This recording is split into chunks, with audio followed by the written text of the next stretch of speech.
예, 너무 반갑습니다. 참 감격스러운 것은 제가 28년 전인가 29년 전인가 일명 그 논두렁 밭두렁의 그 교회가 있을 때 우리 임차수 장로님이 지휘하시고 8분이 좀 머리 허여신 분들이 찬양대석에 앉아서 찬양할 때 그때보다 월등히 훌륭합니다. 백설공주도 있고 인어공주도 있고 랩런트들도 있고 여러분들은 어떻게 보셨을지 모르겠지만은 그냥 노래와는 다릅니다. 하나님이 역사하시는 노래를 찬양이라고 하잖아요. 돈도 하나님이 쓰시는 돈은 달라요. 그걸 헌금이라고 하잖아요. 그죠? 그래서 오늘 일평생 잊을 수 없는 하나님의 은혜와 그 사랑을 찬양할 수 있는 우리 찬양대 모든 한 분 한 분이 되시기를 축원드립니다. 저는 어떻게 하다 보니까 이제 동북교회 교육자들 중에 저보다 오래 있는 분이 교회 안에 별로 없어요. 제가 동북교회 그냥 하는 일 없이 있는 것만 같았는데 지나오면서 제가 배운 것은 우리 목사님을 통해서는 믿음을 배웠습니다. 결국은 그 믿음대로 되는구나. 열심히 하고 최선을 다하고 많은 좋은 것 그런 것 때문에 되는 게 아니구나. 그거를 배웠고요. 또 우리 이숙재 목사님 계시지만은 늘 교회 중심 또 성도들 중심 이 중심으로 평생을 인도받는 것을 제가 배웠습니다. 또 우리 최명숙 목사님은 지금도 보니까 항상 랩런트를 마음에 담고 이렇게 인도받고 있는 그런 부분들을 제가 도전을 많이 받고 있습니다. 오늘 그루터기 찬양대 너무 감사드리고 또 아직 방학에서 개학을 못하고 계신 임마누엘 찬양대 개학하시길 바랍니다. 오늘 집에서 영상으로 보고 계신 찬양대원들 제가 오늘 설교를 부탁받고 안 오면 어떻게 되겠어요? 큰일 난 거죠. 찬양대원으로 임명을 받았는데 매일매일 설교자와 동급이에요. 찬양대는. 그래서 꼭 돌아오는 주일부터 회복할 수 있기를 축원드립니다.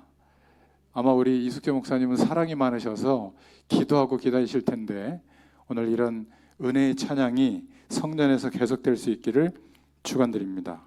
찬송이 무엇일까? 또 찬송할 자격은 누구에게 주어지는 것인가? 예배 때 찬송은 왜 할까? 또 예배 때 드리는 찬송과 일상에서의 찬송은 어떻게 다른 것인가? 이 모두 하나님께서 기뻐하시는 찬양이 될 수 있기를 축원드립니다. 아까 말씀드렸죠? 그냥 노래와 찬양은 다릅니다. 똑같이 음악적인 도구를 가지고 노래하는 것 같지만 하나님이 역사하시는 노래를 찬양이라고 하거든요. 하나님은 음악을 만드신 분이기 때문에 우리가 아무리 음악적 완성도를 높여도 하나님의 귀에는 음치로 들립니다. 제가 무슨 말씀을 드리냐면 연습을 열심히 하지 마라 그 말이 아니고 그거는 노래하는 것을 배우고 노래하는 것을 보여주는 거거든요. 찬양은 완전히 다른 거예요. 그래서 음치도 찬양을 할 수 있는 겁니다. 근본적으로는. 오늘 특히 우리 랩런트들이 찬양대 가운을 입고 찬양을 했는데 도대체 찬양이 무엇인가? 이것이 성경적으로 우리의 중심에 담겨져서 일평생 찬양하는 자로 세워지기를. 특별히 오늘 제목이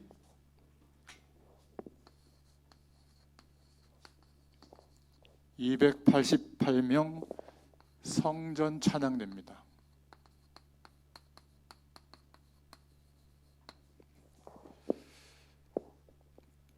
오늘 역대상 25장을 읽었는데요. 우리는 내 시작은 미약하였으나 내 나중은 심히 창대하리라 욥기서에 나와 있는 친구가 세상말로 위로한 내용이잖아요. 근데 욥은 그거 아니야. 나는 이렇게 고난을 당하다가 죽게 될지라도 내 가죽 밖에서 하나님을 만날 것이다. 부활신앙이 성경의 메시지잖아요. 근데 우리는 우리가 잘 되고 문제를 해결받고 성공하고 편안해지고 여기에 관련된 성경 구절을 자꾸 찾는데, 사실 역대상, 역대하, 사무엘상, 사무엘하는 역사서에 굉장히 중요한 배경이 있고 이 속에 예배와 찬양의 비밀이 담겨 있습니다. 그런데 얼핏 보면 뭐 사람 막 이름이 나오고 막 숫자가 나오고 굉장히 복잡한 것 같은데요. 그래서 찬양의 비밀을 가진 자들이 볼 때는 너무나 중요한 성경입니다.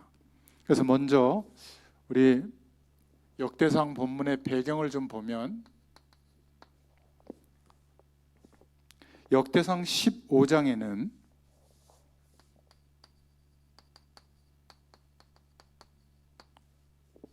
어떤 내용이 나오냐면 하나님의 언약궤가 저 아비나답의 집에 바람 부는 곳에 이렇게 있었는데 드디어 하나님의 언약궤를 예루살렘으로 옮겨옵니다. 그 장면이 나오거든요.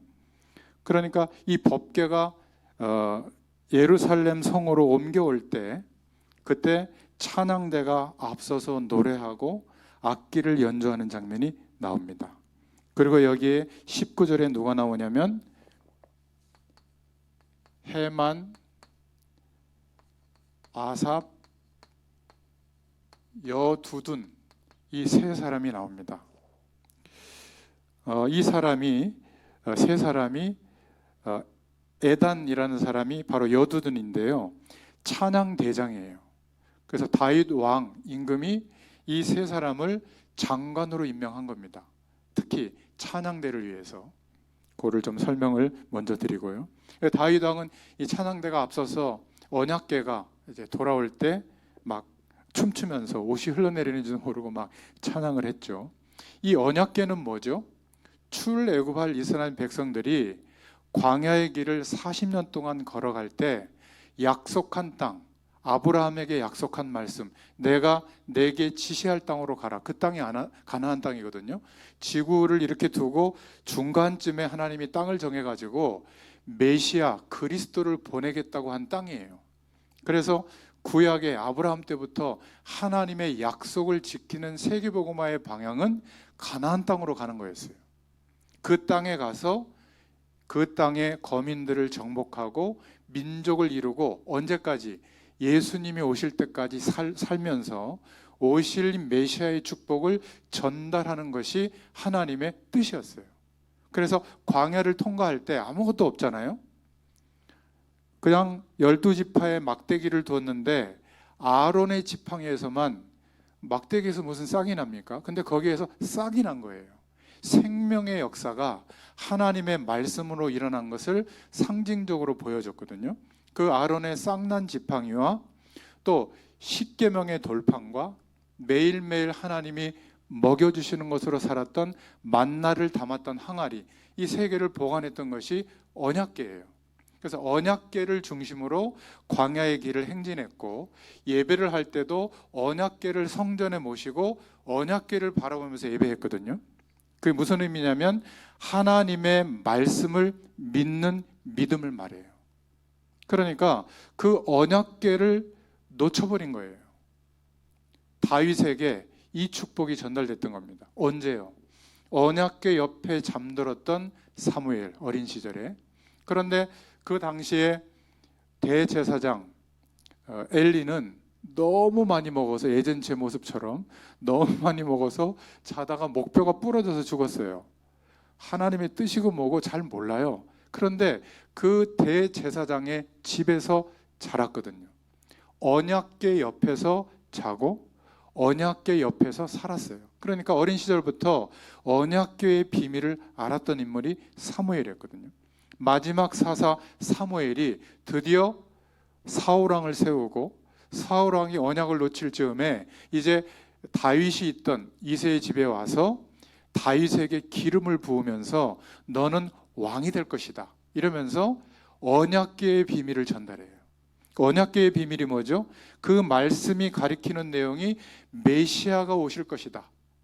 번제를 드리는 거, 절기를 지키는 거, 십계명을 지키는 거, 예배를 잘 드리는 거, 전부 오실 메시아의 약속을 기억하게 하는 목적이었거든요. 그래서 언약궤 중심의 신앙이었어요. 근데 이 언약궤가 지금 블레셋에 빼앗겼다가 지금 저 아비나답의 집에 있고 너무 안타까운 거예요. 그 오랜 시간 기다렸다가 드디어 다윗 왕을 통해서 언약궤가 예루살렘 성전 안으로, 예루살렘 그 왕국 안으로 언약궤가 돌아올 때, 그때 앞장서서 찬양했던 찬양대가 드디어 이제 찬양의 내용들이 나오는 겁니다. 그 배경이 있었고요. 그리고 16장에는 드디어 언약궤가 예루살렘 성에 도착합니다. 다윗이 하나님께 번제와 감사제를 드리죠. 번제는 뭐죠? 언약 붙잡고 드리는 피 뿌리는 예배를 말하죠. 그리고 16장 4절에서 6절에 보면 찬양대가 찬양을 합니다. 이때 찬양대장은 아삽이라는 인물이에요. 헤만, 아삽, 여두둔이 쉽게 말하면 이스라엘 왕국 전체의 찬양을 담당했던 3명의 찬양대장이에요. 찬양 장군이죠. 다윗이 그렇게 임명을 한 겁니다. 그리고 17장에 보면 언약궤를 옮기고 난 뒤에 저 언약궤가 저 바람 부는 데 있는데 나는 이 왕궁에서 이 금침대에서 자고 있는데 너무 하나님께 죄송하다. 어린 시절에 언약궤를 중심으로 성전을 지을 그런 하나님의 계획을 붙잡았던 다윗이 성전 지을 고백을 나단 선지자에게 합니다. 그랬더니 나단 선지자가 뭐라고 말하냐면 당신은 안 됩니다. 전쟁에서 너무 많이 피를 흘렸기 때문에 당신에게는 성전 건축할 거기까지는 하나님이 허락하지 않았습니다. 그래서 결국은 22장에 보면 다윗은 성전 건축을 위한 모든 비용을 비축을 하고 또 성전 건축에 관련된 귀한 자재들을 다 구비합니다. 그리고 나서 28장에 이제 왕위 계승을 솔로몬에게 합니다. 그리고 하나님께로부터 받은 성전에 대한 설계도, 그리고 성전 부속 건물에 대한 설계도를 그려서 솔로몬에게 전달하죠. 그리고 왕위를 물려주기 전에 특히 23장에 보면 다윗이 마지막 중요한 일을 합니다. 성전 건축을 위한 모든 준비를 마치고 또 성전 예배를 제도적으로 회복하고요. 그리고 예배가 그냥 우리는 이렇게 주일날 한 번, 공예배 때 한 번 드리잖아요. 이때 성전에서는 24시간 예배 드리게 했어요. 우리하고는 좀 다르죠. 그래서 너무 하나님의 은혜를 회복한 다윗 임금이 관련 제도를 정비하고 마지막 열정을 쏟아붓는 장면이에요. 여기에서 역대상 23장, 제가 이 성경 구절을 적어드리는 것은 이런 관점으로 역대상을 한번 보시길 바랍니다. 23장 2절에서 6절에 보면 이런 장면이 나옵니다.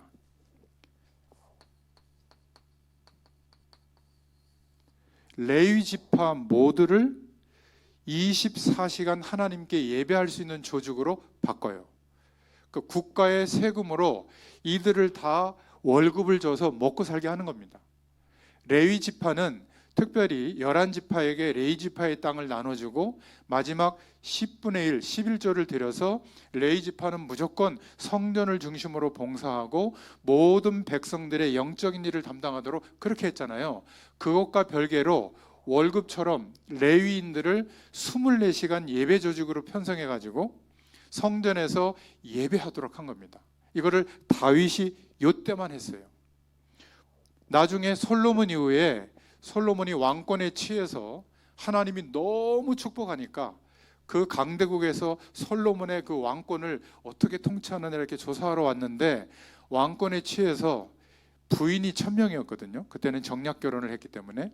왜냐하면 작은 국가니까 큰 국가들, 큰 부족 국가와 살으려면 정략 결혼, 혈연 관계를 맺어서 서로 전쟁을 안 하도록 한 건데, 그래서 부인이 1000명인데 그러면 하루에 한 명을 만나도 한 3년에 한 번 돼야 내 차례가 오잖아요, 그 부인들은. 그래서 너무 답답하니까 왕이시여, 너무 답답합니다. 당신 하나만 보고 왔는데. 그래서 우리가 고향에서 섬겼던 그 신들을 좀 섬길 수 있도록 산당을 좀 만들기를 허락해 주십시오 했더니 솔로몬이 왕권에 치여가지고 무슨 소리야 이래야 되는데 오케이.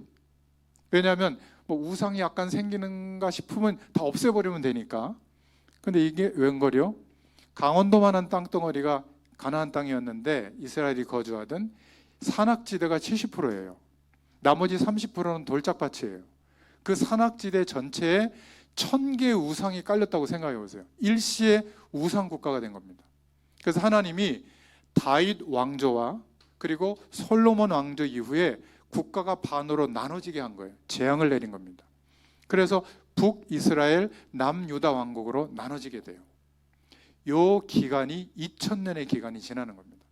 그러니까 아브라함으로부터 약속을 받고 15대가 내려와서 15대가 지난 뒤에 가나안 땅에 정착을 하게 되고 왕정 국가가 시작이 됐는데 또 남북으로 나눠져서 마지막 멸망했다가 북이스라엘은 아수르 제국에 완전히 멸망당해서 포로로 끌려가고 남유다는 바벨론의 포로로 끌려갔어요. 그래서 나중에 아수르 제국도 없어지고 바벨론 제국도 없어지고 페르시아 제국이 형성이 됐는데 고레스 왕이 하나님이 세워가지고 야 너희들은 이제 돌아가서 그 전 바벨론까지는 점령했던 나라의 포로들, 물자들을 끌고 와서 자기네 나라를 부강하는 그런 정책이었는데 이 페르시아 제국은 정책이 바뀌어서 다시 포로들을 돌려보내서 그 나라가 잘 살도록 한 다음에 세금을 걷어들이는 정책으로 바꿨거든요. 그러려면 성전 재건들을 해야 되잖아요. 각 종교들을. 그래서 고레스 왕의 명령으로 야 너 이스라엘 민족 너희들도 돌아가. 물자와 인력을 다 줄 테니 너희들의 성전을 재건해. 이래가지고 성전 재건이 된 거예요. 이스라엘 백성들이 헌금해서 한 거 아니에요. 우리는 하나님의 일을 우리가 드리는 물질로만 계산해서 하려고 하다 보니까 늘 안 된다, 없다라고 생각하는데 아니에요. 하나님은 하나님의 언약하신 일을 하나님이 하시는 줄로 믿으시길 바랍니다. 제가 뒤늦게 이게 믿어졌어요. 그전에는요, 내가 열심히 많은 사람들을 찾아서 많은 조직과 많은 물자들, 많은 헌금들 이런 것들을 모아서 세계복음화 해야지 언제 하겠어요 제가. 그러니까 날마다 한숨 쉬었다니까요. 근데 어느 날 한 12년 전에 하나님이 하시는 게 믿어진 겁니다. 그러니 얼마나 하나님의 일이 단순해져요. 반드시 하나님의 일을 하실 것을 제가 믿게 되고 나니까 오늘 주어진 일에 성실하게 하나님의 약속을 믿고 인도받으면 되더라고요. 너무 간단하죠. 그런데 내 능력이 너무 작아요. 나머지는 하나님이 역사하십니다. 그게 이스라엘 백성들이 2000년 만에 깨달은 거예요. 북쪽에 19명의 왕이 섰는데 한 명도 하나님의 언약을 안 붙잡아요. 신기하죠? 참 신기합니다. 남쪽에 20명의 왕들이 섰는데 4명의 왕 말고는 다 언약을 놓쳐요. 포로로 끌려가서 돌아왔는데 또 놓쳐요. 그래서 500년의 시간이 지납니다. 말라기 이후에 드디어 예수님이 오셨어요. 예수는 그리스도 이러고 초대교회가 형성됐어요. 불과 300년 만에 국가 전체가 로마 국가가 국교로 선포할 만큼 어마어마하게 하나님의 역사가 일어났어요. 전도 안 해도 돼요. 왜냐하면 교회 안 나오면 혼나니까. 그런데 어떻게 됐어요? 복음이 완전히 악화된 겁니다. 그래서 약 1500년 동안에 복음보다 교회의 어마어마한 그 축복을 관리하는 제도, 규칙, 법이 위에 올라오고 복음보다 그것들을 관리하는 사람이 위에 올라왔어요. 그거를 우리가 중세교회라고 하잖아요. 그래서 하나님이 1500년 만에 로마서 1장 17절에 의인은 오직 믿음으로 말미암아 살리라. 이 고백을 중심으로 마틴 루터를 정점으로 종교개혁을 하나님이 일으키셨어요. 다시 복음이 회복되게 한 겁니다. 계속됐으면 좋겠는데 개신교회가 시작됐지만 또 루터의 종교개혁 이후에 500년의 시간이 흘러서 그때가 어딜까요? 지금 우리 시대가 된 겁니다. 교회는 이렇게 많은데 더 이상 한국의 교회들을 보고 하나님을 믿지 않는 사람들이 존경하거나 따라가려고 하지 않는 시대가 됐어요. 왜 그렇죠? 교회 안에 복음의 영광과 하나님의 축복이 나타나지 않는 거예요. 뭐가 대치됐죠? 세상의 복으로 가득 찬 겁니다. 어떤 복이요? 그걸 세속주의라고 하는데, 잘 되고 성공하고 커지고 많아지고, 이것이 하나님의 축복이라고 대체돼 버린 겁니다. 물론 그럴 수 있습니다. 하나님의 축복은 그것이 아니에요. 하나님의 축복이 뭐죠?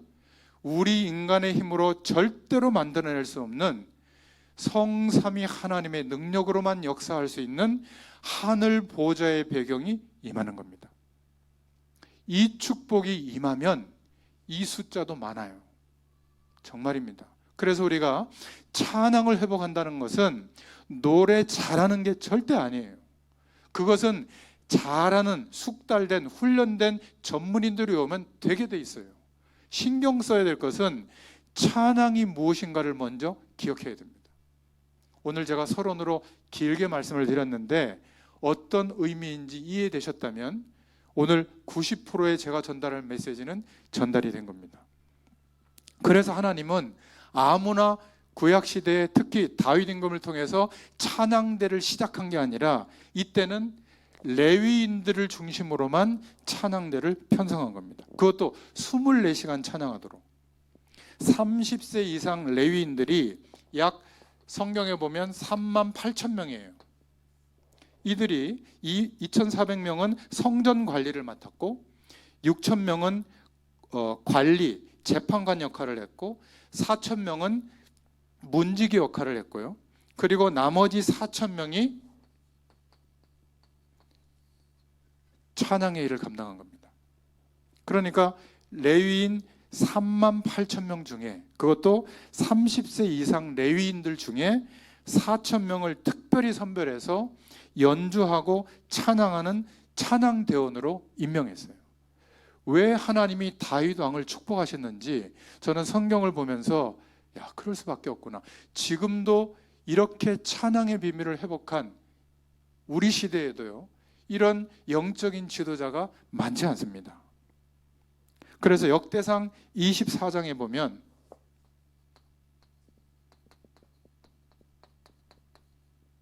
이것만 한 것이 아니라 제사장의 직무를 정배합니다. 그래서 제사장 직분으로 아론의 직계 후손에게 제사장 직분으로 임명을 해요. 그런데 아론의 네 아들들 중에 나답과 아비후가 나오는데 하나님께 잘못된 제사를 드림으로 자식이 없이 죽게 됩니다.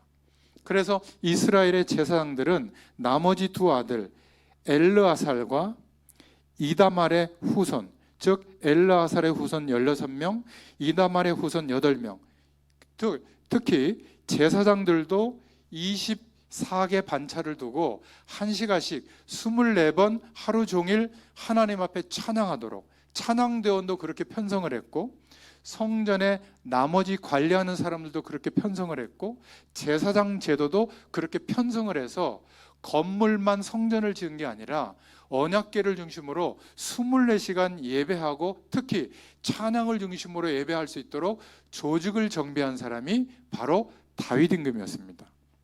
자, 그렇다면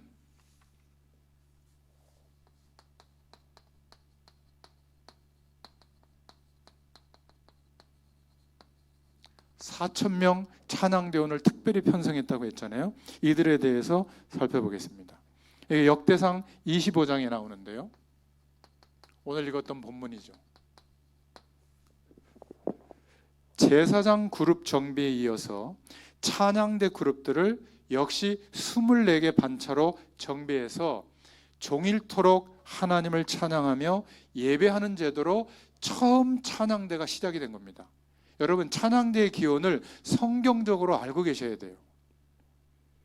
그래서 하나님을 찬양하는 것이 얼마나 중요한지, 다윗은 어린 시절에 남들은 다 성공하려고 전쟁터에 나가서 그 당시에 공을 세우면 관직에 등용이 됐는데 제비를 뽑아서 남겨지게 된 거예요. 한마디로 말하면 성공할 수 있는 대열에서 벗어나서 마을의 양떼들을 맡아서 광야에 남겨져 있던 겁니다. 어떤 면에서는 기회가 박탈됐죠. 근데 그때 소년 다윗은 하프를 켜고 찬양하면서 시공간을 초월하시는 하나님의 영이 임하는 축복을 경험하게 된 거예요. 묵상의 비밀을 경험하게 된 겁니다. 찬양의 비밀을 그때 경험한 거예요. 그래서 왕이라고 하는 최고의 위치에 올라섰는데도 그 어린 시절의 찬양의 영광과 하나님의 임재를 누릴 수 있는 그 내용을 제도적으로 정비해서 성전에서 찬양할 수 있는 4,000명의 레위인 찬양대원을 세운 인물이 다윗 임금이었습니다. 그 중에 찬양대 그룹을 총괄할 지휘자 3사람을 세웠죠. 아까도 말씀드린 헤만, 아삽, 여두둔을 세웠습니다. 총리격으로 세웠거든요. 그래서 아삽이 쓴 시가 시편에 있는데 시편 50편, 73편, 83편 총 12개의 시가서의 내용이 있습니다. 여두둔도 시편 29편, 62편, 77편, 89편 총 4편의 시편을 남겼고요. 헤만도 시편 88편을 남겼다고 합니다. 그런데 이 헤만은 바로 할아버지가 누군지 아세요? 사무엘입니다. 사무엘. 그러니까 레위 지파들 중에 굉장히 중요한 사람 3사람을 세워서 24시간 찬양하는 일을 감당하도록 아예 지휘자로 세운 거죠. 그래서 우리가 음악 실력이 뛰어나다고 해서 꼭 지휘자 해야 된다 그런 건 아닙니다. 저도 지휘를 했는데 오랜 시간 했는데 이 복음의 비밀, 언약의 비밀을 알고 있는 뭐 중직자라든지 아니면 교육자가 해도 되고요. 이게 너무 중요해요. 그래서 제가 우리 동북교회는 안상범 장로님이라고 저와 같이 현장에서 만나서 말씀운동 속에서 한 30년 같이 오고 있는데 제가 부탁드린 게 하나 있어요. 꼭 연습하기 전에, 찬양대 연습하기 전에 하나님께 응답받았던, 주일 강단을 통해서 응답받았던 그 내용을 좀 먼저 포럼을 해주세요. 그걸 계속 하세요. 그리고 찬양하기 전에 막 연습이 안 돼도 괜찮다고 하세요. 처음에 이걸 좀 힘들어 하시더라고요. 워낙 전문가니까. 그리고 장로님부터 찬양을 한번 해보세요. 숫자 없어도 됩니다. 숫자가 막 코로나 때 없어도 힘들었거든요. 하나님이 찬양할 사람을 남겨놨기 때문에 결국 그 사람들이 오게 될 겁니다. 그래서 저희 교회 찬양대는요 확신합니다. 어디를 내놔도 하나님이 가장 기뻐하는 찬양하는 일에 숙달되어져 있다고 저는 확실하거든요. 우리 수원동북교회 임마누엘 찬양대, 또 오늘 찬양했던 또 그루터기 찬양대, 또 찬양팀 전부 다 하나님 찬양하는 중심이 하나님께 주시는 그 은혜가 있기를 축원드립니다. 그래서 1절에 보니까 특히 특이한 것은 다윗이 아삽, 헤만, 여두둔 이들 자손 중에서 뽑은 겁니다. 오늘도 보니까 분명히 가족도 있는 것 같고요. 저에게도 보니까 80 넘으신 우리 장로님도 있고 며느리도 있고 아들도 있거든요. 바람직한 겁니다. 사실 찬양대가 목소리 좋은 젊은 이들만 모여가지고 막 하는 거 좋죠. 뭐 그런 것도 필요합니다. 그런데 성전 찬양대는 조금 달라요. 여러분 그거를 좀 생각해 볼 수 있기를 바랍니다. 성경을 통해서. 그래서 찬양으로 성직자를 거룩하게 구별해서 선별한 겁니다. 이게 찬양대의 시작이에요. 그래서 특히 아삽, 헤만, 여두둔의 자손들 중에서 선별한 내용을 오늘 읽었던 겁니다. 선발할 때도 군대 지휘관과 더불어 그냥 마음에 드는 사람 뽑은 게 아니라 성전에서 섬기는 레위인 지도자와 함께 찬양대원들, 성전 찬양대를 선별했던 겁니다.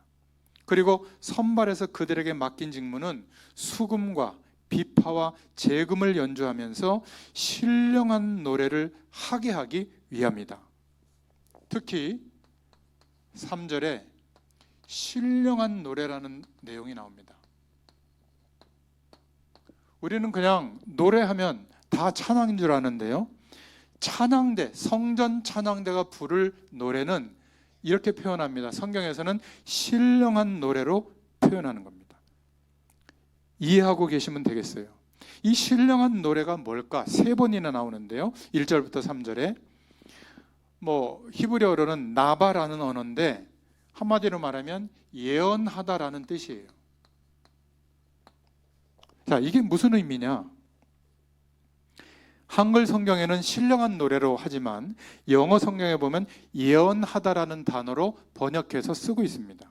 그래서 우리가 드리는 찬양은, 특히 성전 찬양대가 드리는 찬양은 그냥 노래가 아니라 하나님께서 주신 말씀이 반영되는 것이 찬양이에요.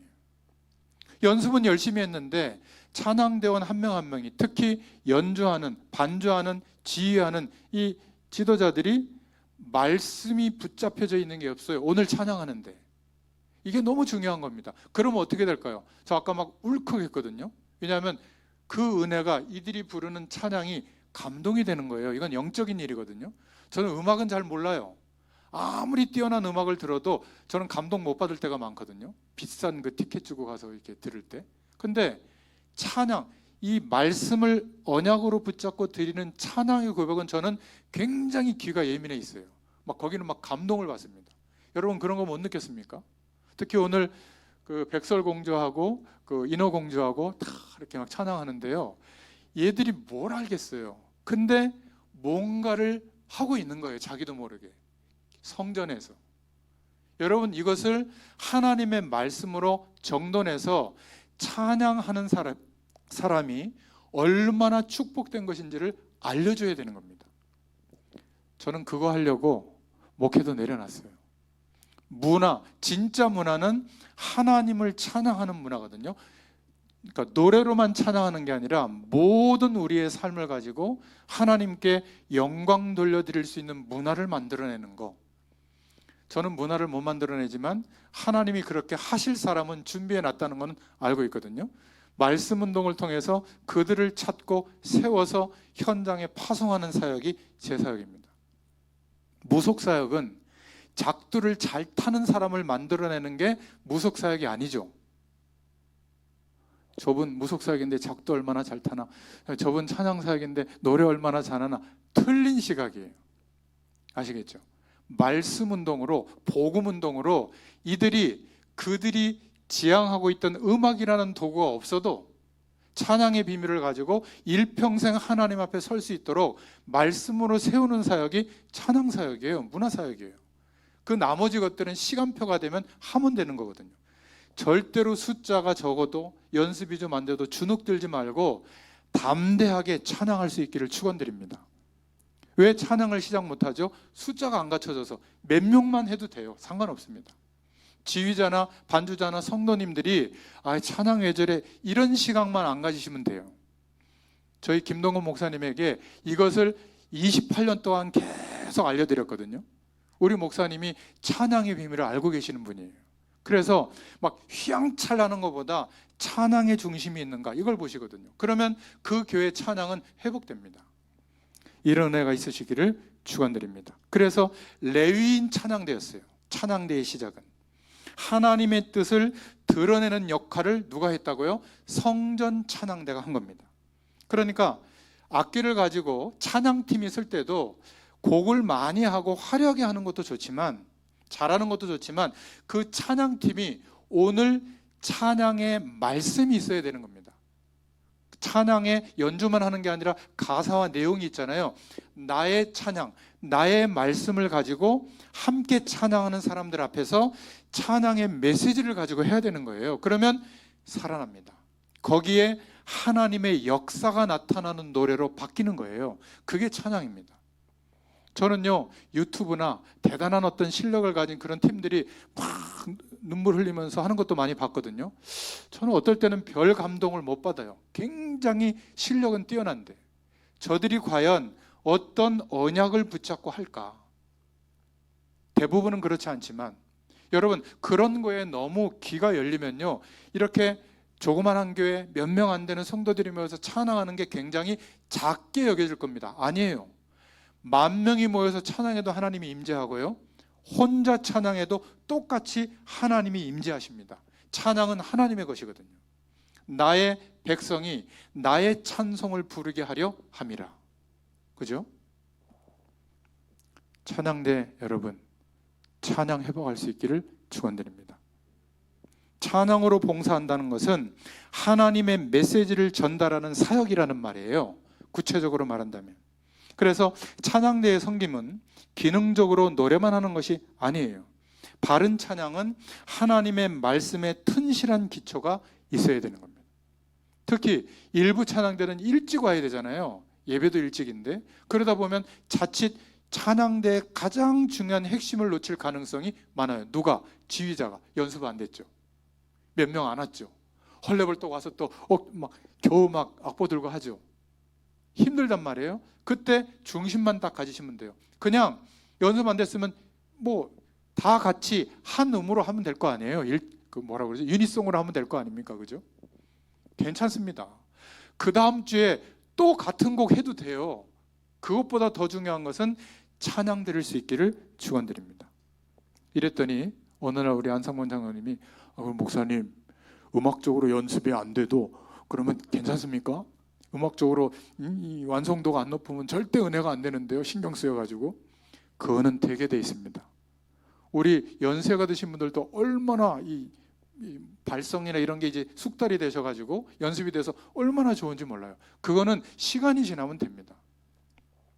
그래서 찬양의 비밀을 알고 있던 다윗이 시편 150편 시편 중에 73편이나 다윗이 찬양을 드린 겁니다. 그게 시편으로 기록된 것이 시편의 내용이죠. 여러분, 그렇게 부르는 찬양이 곧 구원받은 성도의 찬양이고 신령한 노래인 줄로 믿습니다. 새 노래로 여호와를 찬양하라. 똑같은 노래인데 구원받은 백성이 부르면 새 노래로 하나님께 찬양이 되는 비밀이 일어나는 거예요. 그때 누가 임재하시죠? 그 현장에 하나님이 임재하시는 겁니다.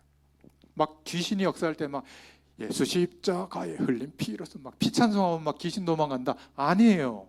그거는 영적인 걸 모르는 겁니다. 피찬송하기 때문에 귀신의 세력이 거기서 도망가는 게 아니라 찬양할 때 하나님이 그 찬양을 받으시기 위해서 임재하는 거거든요. 하나님이 임재하는 자리에 무슨 귀신이 거기 있을 수가 있겠어요. 헐레벌떡 도망가는 거죠. 꼭 피찬송만 그런 게 아니에요. 정말 하나님 앞에 여러분이 찬양할 수 있기를 축원드립니다. 그래서 2절에 보니까 아삽 4명의 아들들이 신령한 노래를 불렀다. 3절에 여두둔 6명의 아들들이 악기를 들고 여호와께 찬양했다. 신령한 노래를 드렸죠. 4절부터 5절에 보면 해만 14명의 아들 3명의 딸이 나팔을 불며 신령한 노래를 불렀다. 여러분, 악기를 연주해도 신령한 노래가 되는 겁니다. 찬양이 되는 거예요. 여러분, 악기를 연주할 때 그냥 악보와 그 기법, 연주 기법만 가지고 하면 찬양이 빠지는 겁니다. 굉장히 주의해야 돼요. 특히 전공한 분들. 저는 그걸 알아요.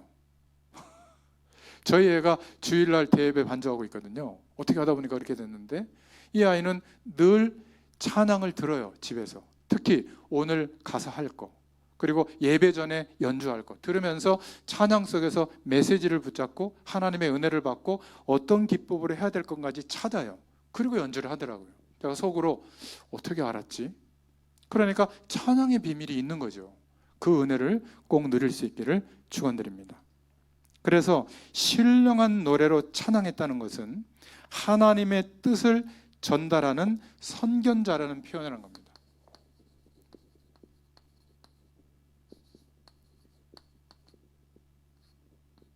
하나님의 뜻을 전달하는 선견자라는 표현을 오늘 역대상에 보면 25장에 보면 말씀하고 있죠.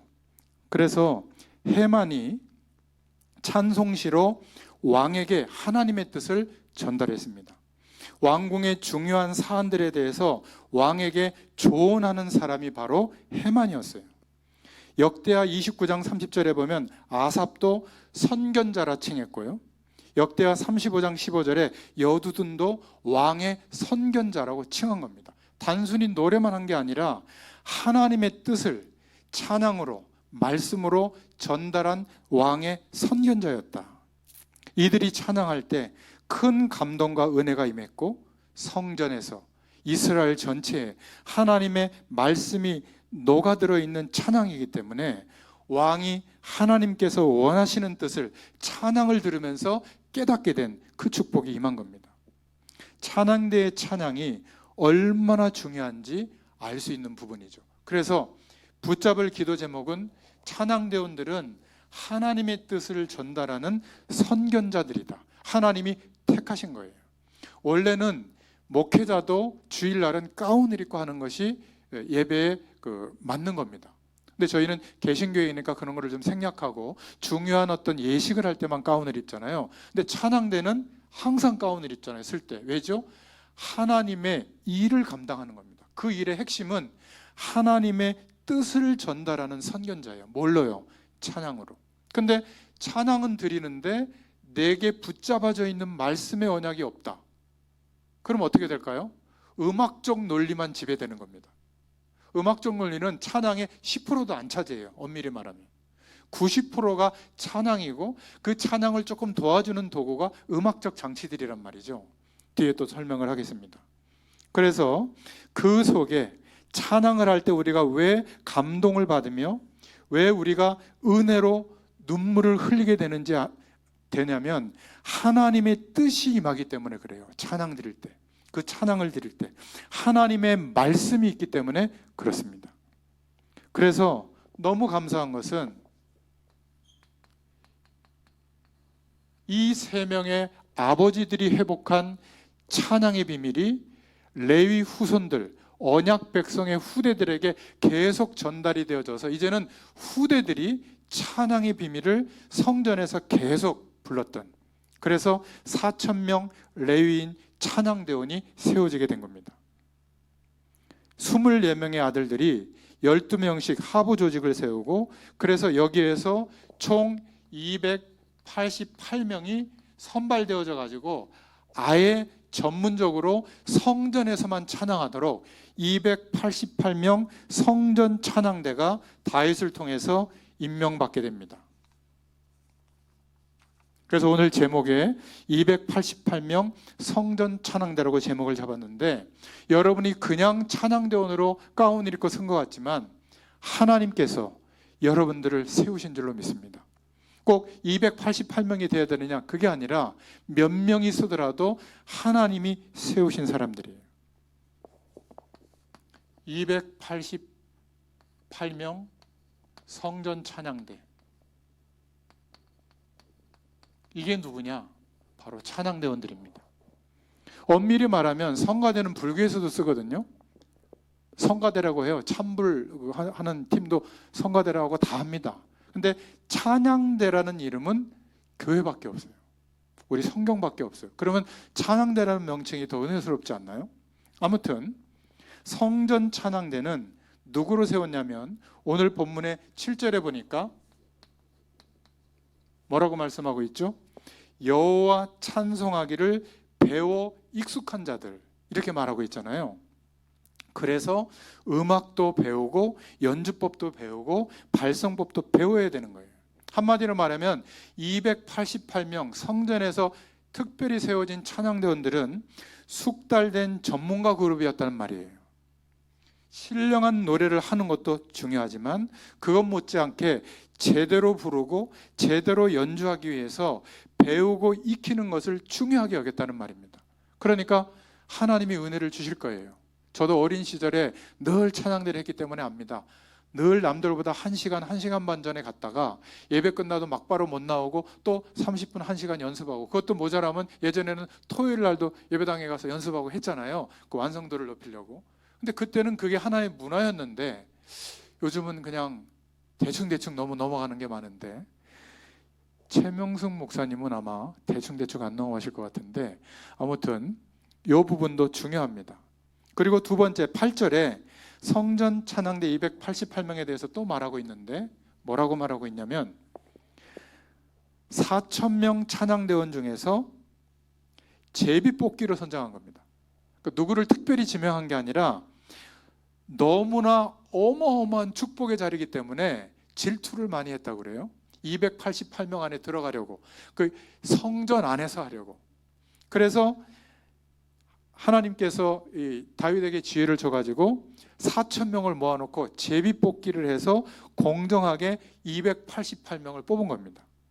그러니까 9절부터 31절에 보면 제비뽑기로 4,000명 중 288명을 뽑아서 24개 반차로 12명씩 뽑아서 배정한 겁니다. 24시간 성전에서 찬양하도록. 그러니까 엄밀히 말하면 예배 시에 성도들에게 약간 보여지는, 성도들에게 찬양을 안내하는 이런 기능보다 성전에서 24시간 하나님께 예배가 끊이지 않도록 하는 찬양의 제사를 드렸던 멤버들이 누구였냐면 288명 성전 찬양대였어요. 이게 성경에서 시작된 찬양대의 기원이에요. 그 의미를 여러분들이 이해할 수 있기를 바랍니다. 그럼 나머지 4,000명 중에 288명에 속하지 않은 찬양대원들은 어디에서 찬양의 직무를 수행했을까요? 성전 안에서는 288명이 성전 찬양대로 세워졌고, 또 성전 뜰, 이방인의 뜰이 있잖아요. 성전 뜰 일부에서 찬양을 담당했던 사람들도 있었고, 나머지는 이스라엘 백성들이 사는 곳 전 지역에 흩어져서 나라 전체에 배치가 돼서 뭘 가르쳤냐면 찬양을 가르친 거예요. 이게 초대교회가 회복되어지고 난 뒤에 잠깐 일어났다가 사라진 겁니다. 너무나 안타깝죠. 그래서 2000년 동안 잠재되어 있다가 그냥 음악을 중심으로 단성부로 천주교회에서 하다가 복음이 회복되어지고 난 뒤에 개혁교회에서 조금 회복됐다가 이제 5,000년 만에 그리스도의 언약을 붙잡고 진짜 찬양을 회복할 때가 왔는데 여전히 음악적 도구가 너무 앞에 있는 거예요. 그러다 보니까 감동도 받고 눈물은 흘리는데 찬양이 도대체 뭘까가 항상 물음표였던 겁니다. 찬양은 뭐라고요? 하나님의 말씀이 전달되는 통로예요. 누구에게? 찬양대원에게. 그 음악이라고 하는 기능은 뒤에다가 군가를 붙이면, 폭력을 붙이면 폭력이 100배나 증가합니다. 음악이라는 도구에다가 메시지를 타락을 넣잖아요.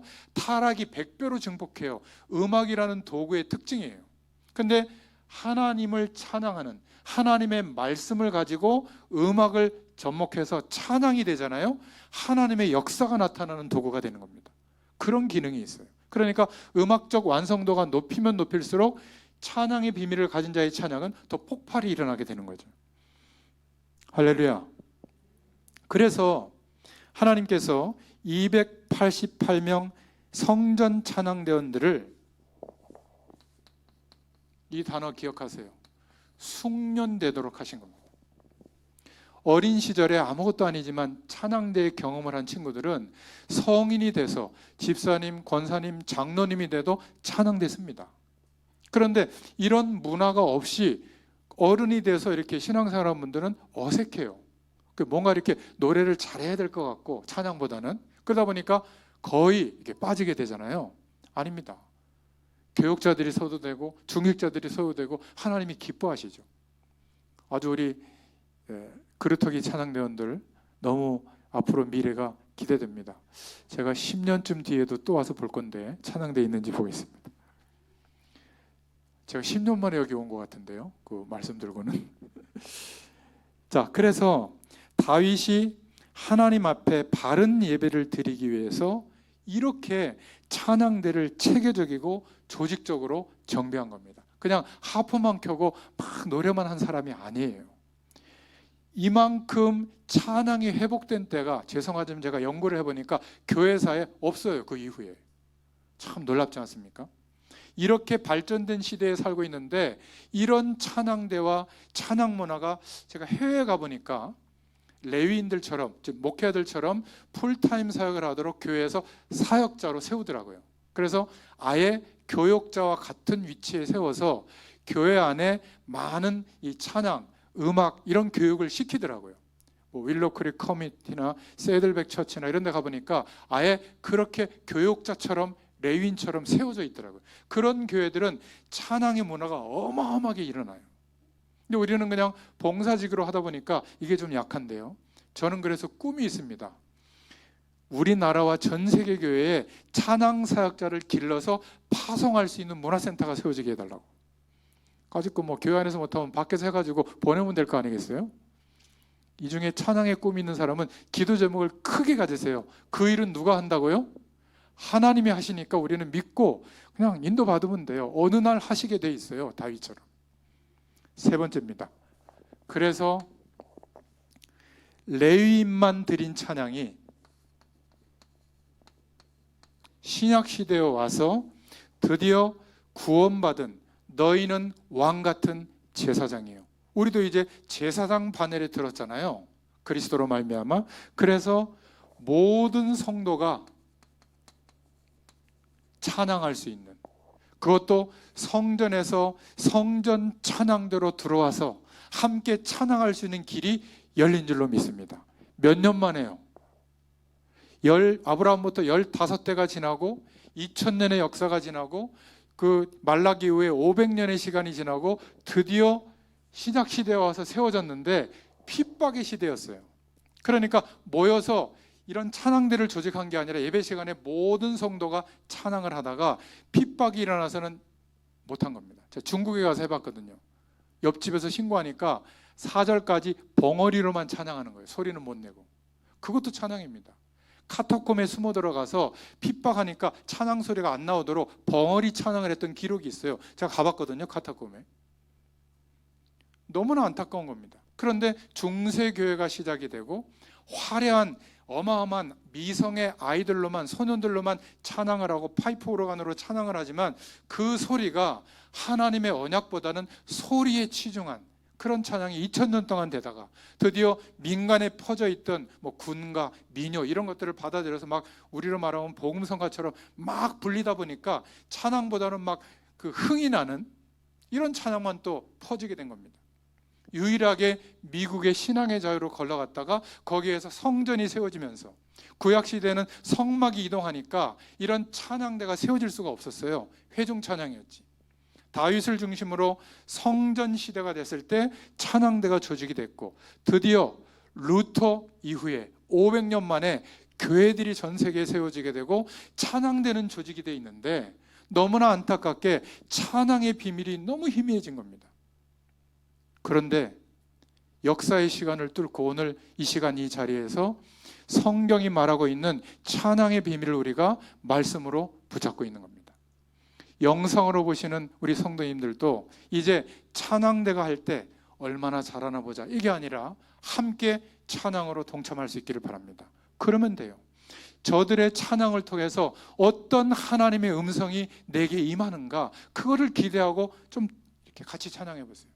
분명히 언약이 전달이 됩니다. 그래서 베드로전서 2장 9절에 이제 우리가 찬양할 수 있는 문이 열려지게 된 거예요. 너희를 택하신 족속이요 왕같은 제사장들이요 거룩한 나라요 그의 소유가 된 백성이 하나님을 섬기는 직무를 수행하는 레위인 왕같은 제사장들이 된 줄로 믿습니다. 예수 그리스도를 통해서 하나님께 바로 나아갈 수 있는 제사장과 같은 신분으로 회복된 우리가 찬양할 수 있게 된 줄로 믿습니다. 왜 우리를 이토록 레위인들만 선별해서 찬양하게 했던 그 찬양을 할 수 있도록 은혜를 주셨는가? 이는 너희를 어두운 데서 불러내어 그의 기이한 빛에 들어가게 하신 이의 아름다운 덕을 선포하게 하려 하심이라. 하나님을 찬양하도록 하기 위해서 그렇게 하신 줄로 믿습니다. 에베소서 1장 5절부터 6절에 보면 나와 있죠. 그 기쁘신 뜻대로 우리를 예정하사 예수 그리스도로 말미암아 자기의 아들들이 되게 하셨으니 이는 그가 사랑하시는 자 안에서 우리에게 거저 주시는 바 그 은혜의 영광을 찬송하게 하려는 것이라.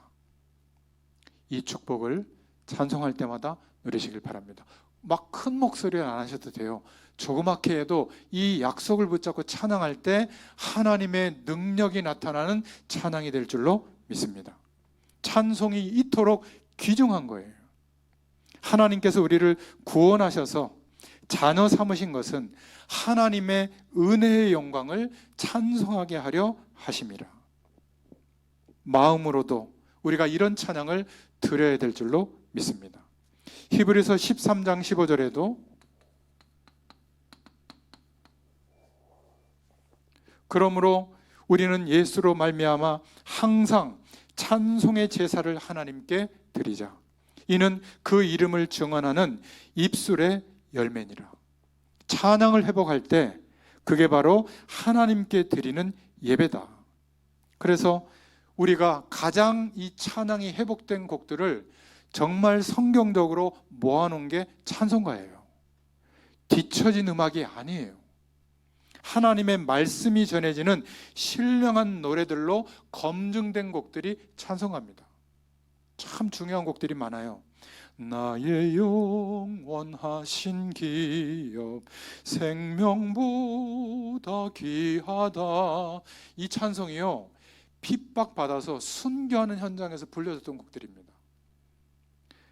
내게 있는 모든 것을 아낌없이 드리네.